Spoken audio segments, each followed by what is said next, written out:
20 articles qui font partie de ce code de la presse. Entre-temps, le modérateur faisait comprendre que j'étais associé au État généraux de la presse en 2014. J'y étais pas, mais j'étais plutôt associé d'une manière ou d'une autre à l'adoption de l'avant-projet du code de la presse actualisé en juillet 2019. Ceux qui font sacre, comme l'ont dit déjà les prédécesseurs, consacre également la création d'un seul organe d'autorégulation sur l'espace médiatique de l'Ouest, ainsi que la mise en place d'un fonds de soutien et de développement de la presse. Essayé par le secteur de l'information de comprendre les notions comme celles de cahier de charges, de comité directeur, de convention de concession, de diffamation, de dignité, de droit au respect de la vie privée, d'éthique, de déontologie, d'intérêt public, les notions de société, de service public, sans perdre de vue des définitions plus ou moins déjà connues, comme celle de la radio communautaire, radio associative et dépôt légal, distributeur de services et autres. C'est des notions vraiment importantes qu'il faut que les journalistes maîtrisent, et tout cela que Pascal disait entre-temps, qu'il faut qu'on s'approprie, que les journalistes s'approprient réellement le code de la presse. C'est un code qu'il faut lire de bout en bout pour pouvoir savoir éventuellement les droits et les devoirs que nous avons en tant que journalistes. Même si je parle ici, je ne parle pas ici en tant que journaliste, plus donc juste un intervenant qui a lu le code de la presse, qui va essayer de le comparer éventuellement aussi au code de la presse du BD et au code de la presse du Sénégal. Dans ce code de la presse, les articles 11 et 12 du chapitre 3 du titre 1 mettent l'accent sur deux aspects qui me semblent très importants. Dans le chapitre 11, il est écrit dans l'exercice régulier de sa mission de communicateur, conformément aux dispositions de la présente loi, aucun professionnel des médias ne peut être empêché ni interdit d'accès aux sources d'information. Je pense qu'il faudrait que cet article devrait normalement être réellement appliqué sous monsieur. Dans l'article 12, l'État prend toutes les dispositions susceptibles d'assurer à toute société de presse, publique ou privée, écrite en ligne ou audiovisuelle, l'égalité à la libre concurrence afin de faciliter la mission d'intérêt général de la presse et des autres moyens de communication et d'information. Je me demande comment cela pourrait réellement se faire, mais je pense que, puisque M. le ministre est là, il pourra peut-être nous dire comment l'État prendra réellement, comment l'État compte s'y prendre pour prendre des dispositions idoines, capables d'assurer à toute société l'égalité à la libre concurrence. Cela me semble un peu difficile, mais puisque c'est écrit dans les textes, peut-être que l'État a la solution pour y arriver. En tant que formateur dans un institut de formation à Lomé, au campus de Lomé, l'ICICA, le nouveau code de la presse introduit de nombreuses innovations relatives à la pratique du métier de journaliste. C'est justement dans la section 2, intitulée de la qualité de journaliste et des techniciens de médias, du titre 1, que cette clarification a été faite. La qualité de journaliste, elle est spécifiée, elle est signifiée ainsi, toute journaliste, toute personne titulaire d'un diplôme professionnel de journaliste délivré par une école ou un institut de formation en journalisme régulièrement agréé par l'État. Toute personne titulaire d'au moins une licence ou d'un diplôme équivalent reconnu par l'État qui exerce le métier de journaliste dans une société de presse pendant au moins 3 ans. Je me réjouis, nous nous réjouissons en tant qu'enseignants qu'on ait privilégié la formation, qu'on ait privilégié, qu'on ait donné d'abord, qu'on ait défini le journaliste d'abord comme la personne détentrice d'un diplôme de journaliste. Je ne vais pas dire par là que l'école de journalisme est forcément la voie la plus, je dirais, celle la plus appropriée pour être journaliste, mais on peut être bon journaliste sans être allé à l'école de journalisme, mais on est meilleur journaliste en passant par les bancs de l'école de journalisme. Et ça, je l'assume, je défendrai partout cette position que j'ai.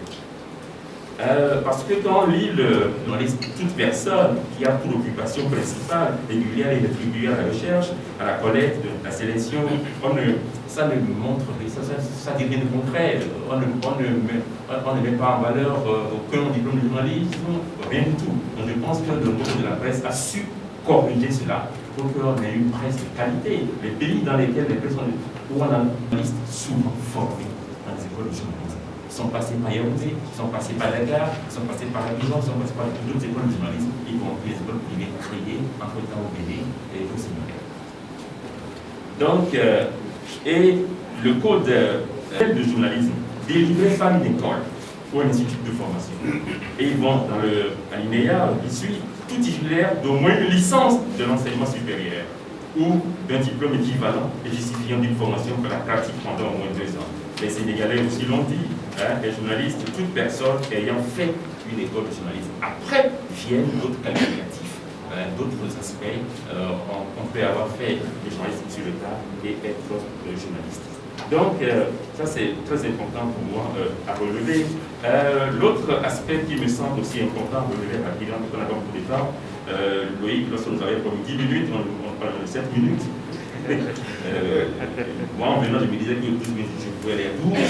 Maintenant, je vais m'arrêter. Peut-être que c'est déjà fini déjà. Allez-y. Ok.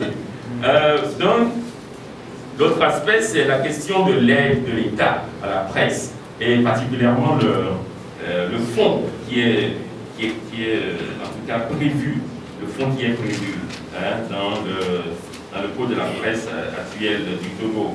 Le fonds qui est prévu, c'est le fonds, on ne spécifie pas clairement comment, on dit qu'il a créé un fonds de soutien au développement, il a pour but d'accompagner le secteur, les attributions, les modalités d'organisation sont précisées par décret. Il serait bien pour le moment venu, pour moi, que les organisations de la presse soient associées à la réflexion devant aboutir à ce décret, pour qu'il y ait une certaine compréhension en amont, pour que les médias ne se plaignent pas par la suite.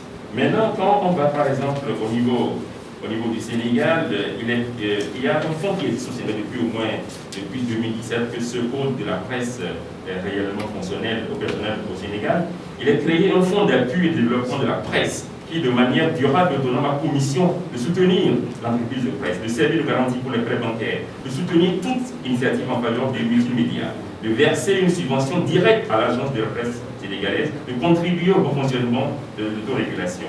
Donc, c'est clairement défini en fait le fonds de soutien, le fonds d'appui et de développement de la presse dans le code du Sénégal est très clair, alors que dans notre code à nous, ce n'est pas encore réellement assez précisé.